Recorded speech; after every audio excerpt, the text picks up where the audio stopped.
Hello and welcome to another edition of Investing for Generations. Today I want to analyze another stock from my watch list and also want to give you an insight of my current portfolio and the performance of my portfolio. But first of all, let's go to analyze another stock from my watch list. And today it's, I think everybody knows, SAP. I will go through the history of SAP. We will look into the financial numbers, the management, and then of course I will give you a conclusion if I think SAP is a good investment right now or not. So let's go. But before we start, don't forget to subscribe, like, share, and comment. Thank you.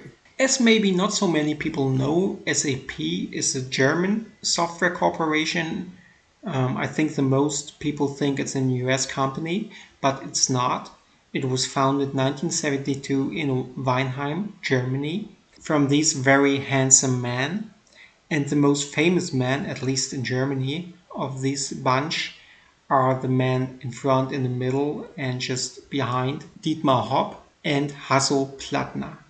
Dietmar Hopp is very famous because he engaged in a German Bundesliga club. And Hasso Plattner is also very famous. First of all, he's still the chairman of the board of SAP, and he's also engaged a lot with the Hasso Plattner Institute and also in some social things. SAP is the fourth largest software company, just behind the giants Microsoft, Oracle, and IBM, and a lot of big companies using the SAP software solutions, just like BMW, Mercedes-Benz, Coca-Cola, or Nestle.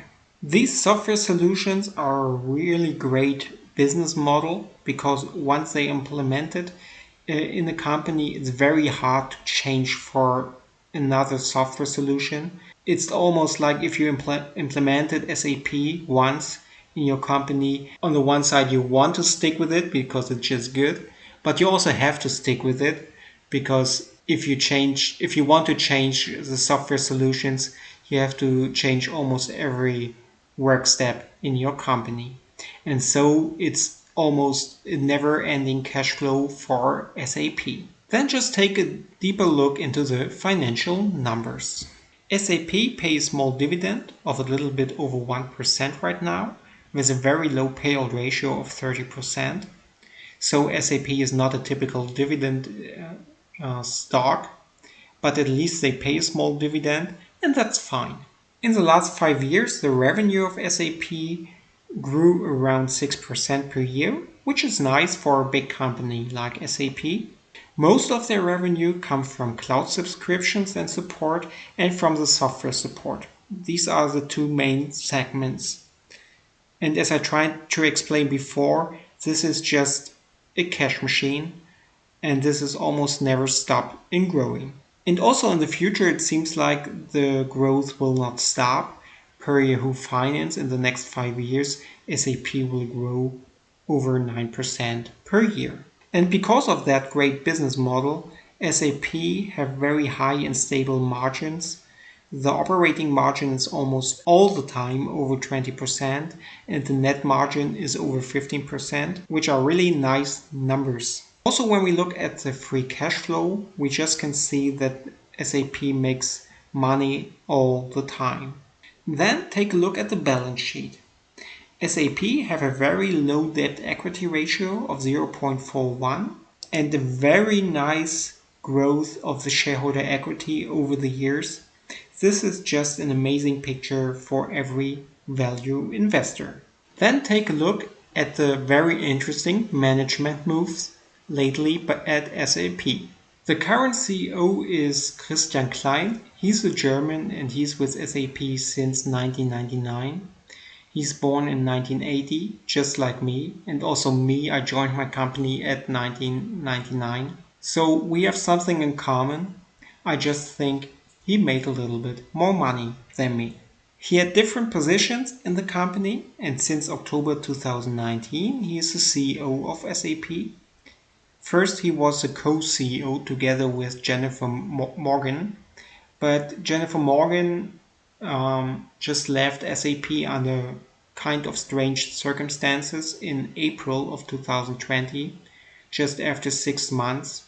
So nobody really knows what happened there, but this is really strange. Let's see how this will work out.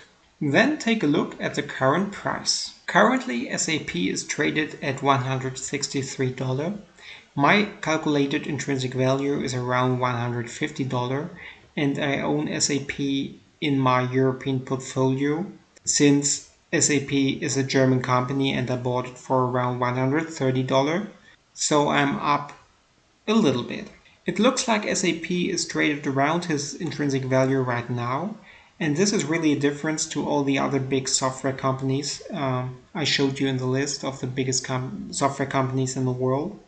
So maybe there is a chance to get SAP around the intrinsic value because every other company on this list, for example Microsoft, just traded way over their intrinsic value right now. For me, I will not add more shares of SAP right now because, as you maybe already know, I don't like to buy a company over his intrinsic value.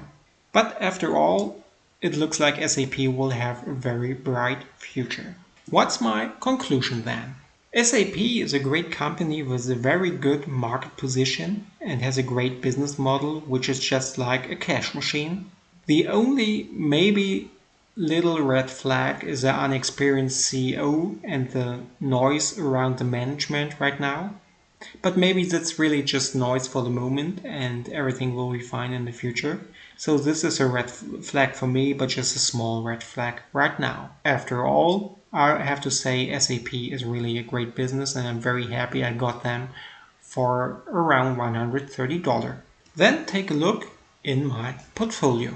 Last week I received the dividend of Leggett Plaid of $25.50, and I also received the dividend of Medtronic of $6.52, which both is not so much, but it added up over time and the dividends and the cash flow out of the dividends will just grow. Then take a look of the performance of every single stock in my portfolio, and today Chevron and also my second oil stock Imperial just go through the roof, and so that's very nice. And Chevron is almost 55% up right now. And also Wells Fargo, since the dividend cut and the dismissal of the CFO lately, it also gains a lot. We will see how this works out and if Wells Fargo just can come back and build some momentum and also just believe in the company. The overall performance of my portfolio since the 2nd of December, when I started this American portfolio, is now over 20%. That's an outperformance to the S&P 500 of over 15%, which is nice and looks like the outperformance to the S&P just rises a little bit all the time. And so that's very good so far. And yeah, just we will see how this will go on. That's it for today. If you want to know more about the rising oil stocks, Chevron and also Imperial, just watch my analysis of them into my playlist. There you can watch the analysis of Chevron and Imperial and also analysis of every other stock out of my portfolio. If you liked the video today, give me a big thumbs up, subscribe to the channel, ring the notification bell to never miss another video, and then we will see each other again on Saturday with another video out of my series, the Robinhood Stock of the Week. See you then.